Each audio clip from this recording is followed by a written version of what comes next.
Assalamualaikum warahmatullahi wabarakatuh. Salam sejahtera untuk kita semua. Shalom. Perkenalkan, kami dari kelompok 2. Nah, baiklah, pada kesempatan kali ini atau pada video kali ini kami akan menjelaskan sekaligus memberikan contoh permainan tradisional. Nah, baiklah, sebelum kita masuk kepada penjelasan sekaligus contoh dari permainannya, alangkah lebih baiknya kita melakukan dulu yang namanya perkenalan. Oke, dimulai dari saya sendiri. Perkenalkan, nama saya adalah Rustam, NIM 2020-48004. Oke, berikutnya teman-teman saya. Fantilanyo, NIM 2020-48043. Nama saya Mitra Liatomo, NIM 2020-48065. Nama saya Indriani Letelai dengan NIM 2020-48050. Nama saya Nur Almadiri, NIM 2020-48032. Oke, baik, itulah tadi perkenalan dari teman-teman saya. Selanjutnya kita masuk kepada penjelasan mengenai permainan tradisional. Nah, baiklah, pada kesempatan kali ini kelompok kami, kelompok 2, mengambil permainan tradisional yaitu benteng. Nah, mungkin teman-teman sudah pernah mendengar kata permainan benteng, atau mungkin waktu kecilnya pernah memainkan yang namanya permainan benteng. Nah, baiklah, pada kesempatan kali ini saya akan menjelaskan tentang pengertian dan tujuan dari permainan benteng, aturan-aturan dari permainan benteng, asal-usul dari permainan benteng, serta strategi apa saja yang dilakukan dalam permainan benteng. Oke, baik, untuk mempersingkat waktu, mari kita masuk pada penjelasannya. Oke, baik, selanjutnya kita masuk di penjelasan mengenai pengertian dan asal-usul dari permainan benteng. Benteng adalah salah satu jenis permainan tradisional yang banyak dimainkan oleh anak-anak dulu di Indonesia. Permainan ini berasal dari Jawa Barat dan disebut sebagai rerebohan atau rerebonan. Sedangkan di daerah lain dikenal dengan nama pripisan, omer, dan jek-jekan. Bentengan termasuk permainan tradisional asal Jawa Barat. Nah, permainan ini biasanya dimainkan oleh dua kelompok yang dimana masing-masing kelompoknya terdiri dari 4 sampai 10 orang. Nah, setiap kelompok memiliki sisi yang dijadikan sebagai benteng. Nah, di sini tuh bisa berupa tembok, tiang, batu, ataupun pohon. Oke, baik, selanjutnya kita masuk di penjelasan mengenai aturan-aturan, strategi, serta manfaat dari permainan benteng. Oke, kita masuk di aturan. Pertama, permainan benteng terdiri dari dua kelompok yang kemudian masing-masing kelompok terdiri dari 4 sampai 6 orang. Yang kedua, permainan ini dilakukan dengan menjaga benteng yang berbentuk tonggak kayu atau bambu. Tonggak tersebut dijadikan sebagai base camp untuk masing-masing kelompok. 3. Permainan benteng yang keluar dari base camp dianggap menyerbu terlebih dahulu. Apabila pemain dikejar dan tersentuh oleh tangan musuh, maka dianggap tertangkap dan ditempatkan sebagai tawanan. Yang keempat, permainan dapat kembali mempertahankan bentengnya apabila sudah diselamatkan temannya dengan cara disentuh tangannya atau bagian tubuh lainnya. Yang kelima, kelompok menang adalah permainan yang menyentuh base camp musuh dan mendapatkan nilai. Oke, selanjutnya kita masuk pada strategi. Strategi yang kamu dapat gunakan untuk permainan benteng: yang pertama, mata-mata untuk mengawasi lawan yang sudah lama tidak menyentuh benteng. Yang kedua, pengganggu yang bertugas memancing lawan keluar di area aman. Yang ketiga, penjaga yang bertugas menjaga bentengnya sendiri agar tidak disentuh oleh pihak lawan. Yang keempat, pihak penyerang harus berusaha mencari celah agar dapat segera menyentuh benteng lawan.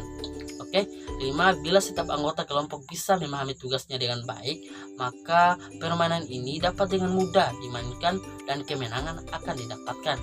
Oke, dari itu langsung ke manfaat. Manfaat dari permainan tradisional ini, manfaatnya itu lebih banyak dibanding permainan yang sifatnya digital. Berikut ini adalah manfaat yang diperoleh oleh permainan benteng.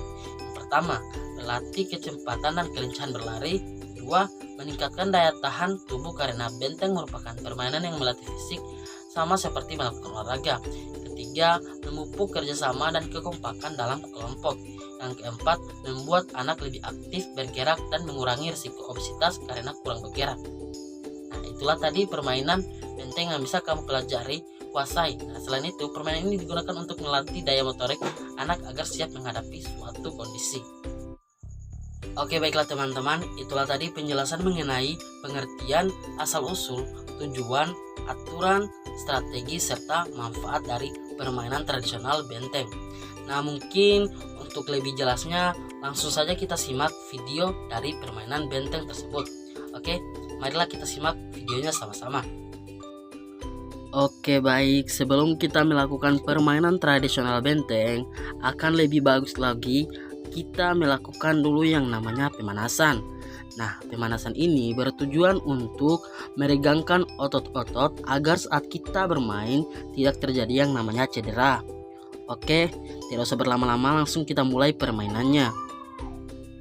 Nah, ini kita bagi dalam tim A. Selanjutnya kita masuk ke tim B. Oke, anggaplah mereka tim B. Lanjut. Oke, jadi setiap tim harus berusaha untuk mempertahankan base camp-nya dan berusaha untuk menyerang base camp lawan. Dengan cara ini, mereka bisa mempertahankan base camp-nya masing-masing.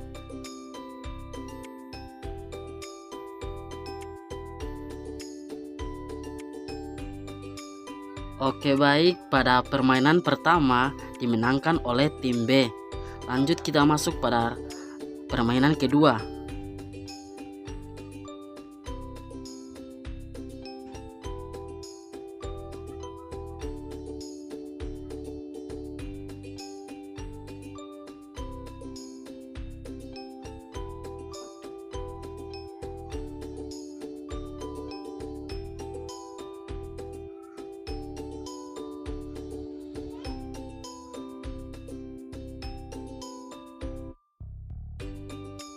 Oke, seperti yang kita lihat pada saat ini anggota tim B disentuh oleh anggota tim A.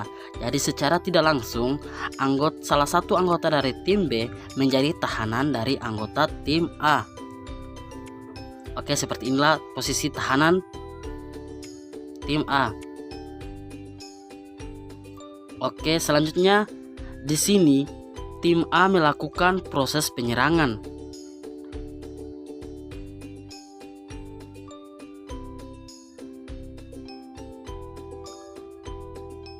Pada posisi ini, tim B merasa terkepung dan pada akhirnya anggota tim A memenangkan permainan kedua.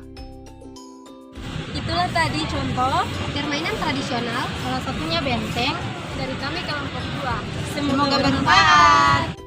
Oke, baik, itulah tadi penjelasan sekaligus contoh dari permainan tradisional benteng. Semoga contoh yang kami kelompok berikan bisa bermanfaat bagi teman-teman, dan apabila ada kekurangan di dalam video tadi, kami selaku dari kelompok mengucapkan permohonan maaf. Akhir kata dari kami sekaligus mewakili semua teman-teman saya mengucapkan wallahul muwaffiq ila aqwamit thoriq. Wassalamualaikum warahmatullahi wabarakatuh. Shalom.